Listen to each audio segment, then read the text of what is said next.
Hello student, तो मैं आज आपको बताने वाला हूँ क्लास 12th का मैथ्स का पहला चैप्टर जो हमारा है, जिसका नाम है रिलेशंस एंड फंक्शंस। तो हमें समझना है कि इस रिलेशंस एंड फंक्शन में किस तरीके से एक्चुअल में बच्चों को ये जो चैप्टर होता है बहुत ज़्यादा टफ लगता है। एक्चुअल में इसको समझना बहुत ही ज़रूरी होता है हमारे लिए, क्योंकि आने वाले टाइम पे जो हमारे जो क्वेश्चंस बनेंगे वो रिलेशंस एंड फंक्शंस को समझने पर ही बनेंगे।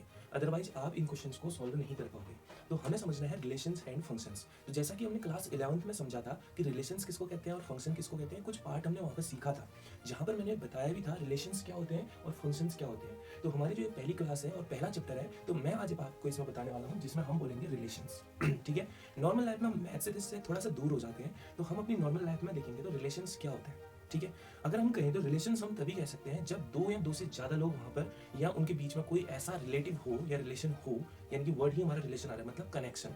ठीक है, अगर कोई एक दूसरे से कनेक्शन है, यानी कि एक का दूसरे के साथ कनेक्शन है, तो इसका मतलब हम कह सकते हैं कि वहाँ पर कोई रिलेशन हुआ। रिलेशन अलग अलग टाइप के होते हैं, है ना। तो रिलेशन एक्चुअल में कहने का मतलब ये था हमारा कि रिलेशन में अगर हम देखेंगे तो सिर्फ कभी एक का रिलेशन कभी नहीं बन सकता, मतलब एक अपने आप से कनेक्ट नहीं हो सकता। यानी कि अगर मुझे कनेक्ट होना है तो मुझे किसी दूसरे की जरूरत पड़ेगी या तीसरे की जरूरत पड़ेगी या चौथे की जरूरत पड़ेगी, यानी कि मेरा किसी और के साथ कनेक्शन होना, है ना। नॉर्मल लाइफ में तो ये था, ठीक। यानी कि इतना आपको समझ में आ गया होगा कि कनेक्शन होना बहुत जरूरी है और एक का कनेक्शन नहीं हो सकता, इसलिए हम एक से ज्यादा का कनेक्शन लेते हैं। तो यहाँ पर अब मैथ्स में जब हम पढ़ते हैं तो मैथ्स में भी मैथ्स से रिलेटेड कोई कनेक्शंस होते हैं। ठीक है, अब वहाँ पे जो कनेक्शंस हम बताएंगे तो उन्हीं के लिए हमें यहाँ पर रिलेशंस को समझना जरूरी होता है, अदरवाइज हम समझ नहीं सकते। ठीक है, तो रिलेशंस अगर हम देखें, हिंदी में बोला जाता है इसको संबंध। ठीक है, तो रिलेशंस एक्चुअल में क्या है, हम कह सकते हैं कि कनेक्शंस है।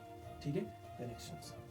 लेकिन कनेक्शंस कितने का होगा, क्या सिंगल का कनेक्शन हो सकता है? नहीं हो सकता। तो सिंगल का कनेक्शन नहीं हो सकता, तो कनेक्शंस होने के लिए जैसे मैं मान लेता हूँ कोई ए है और ये कोई बी है, तभी इसका इसके साथ कनेक्शन और इसका इसके साथ कनेक्शन हो सकता है, या इस बी का सी के साथ कनेक्शन हो सकता है। यानी कि आपको कनेक्ट करना है तो किसी दो से ज्यादा लोगों की जरूरत पड़ेगी, या तो दो चाहिए या दो से ज्यादा, कभी भी एक की जरूरत से आप कनेक्शन को नहीं बता सकते। यानी कनेक्शन है तो रिलेशन है, बस मैथ्स में भी यही चीजें चल रही है। ठीक है, तो अब हमें यहाँ पर समझना है कि रिलेशंस तो हमने नॉर्मली लाइफ में अपना समझ लिया, अब मैथ्स में जरूरत कैसे पड़ी, क्योंकि मैथ्स में जो हमारे पास नंबर्स होते हैं या कोई भी डिफाइन, अगर हम कोई भी वेल डिफाइंड जैसे सेट्स हमने पढ़े थे 11th क्लास में, तो अगर हम उस चीज को देखें तो नंबर्स का भी क्या होता है, एक कनेक्शन होता है किसी और के साथ।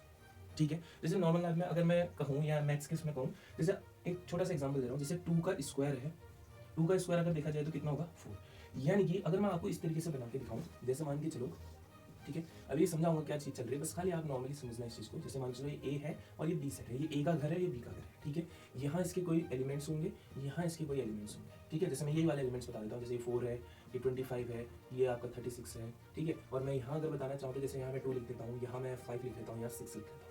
ठीक है, तो अगर आप इन दोनों के बीच में रिलेशन देखना चाहते हो तो रिलेशन कैसा मिलेगा आपको, आप बोलोगे कि ये इसका क्या है, स्क्वायर है, ये इसका क्या है, स्क्वायर, ये इसका क्या है, स्क्वायर। कहीं ना कहीं नंबर से ही आपस में एक दूसरे का कनेक्शंस करवा रहे हैं। ठीक है, तो इन्हीं चीज को बोला जाता है एक्चुअल में रिलेशंस। ठीक है, तो ये पहली क्लास थी जिसमें मैंने आपको रिलेशन बहुत अच्छे तरीके से समझा दिया और उम्मीद है आपको समझ में भी आया हो। इसके बाद हम क्वेश्चंस को स्टार्ट करेंगे जिस टाइप्स के होते हैं, क्योंकि हम यहाँ पर अब टाइप्स पढ़ेंगे तो रिलेशन भी अलग अलग टाइप्स के आपको मिलेंगे।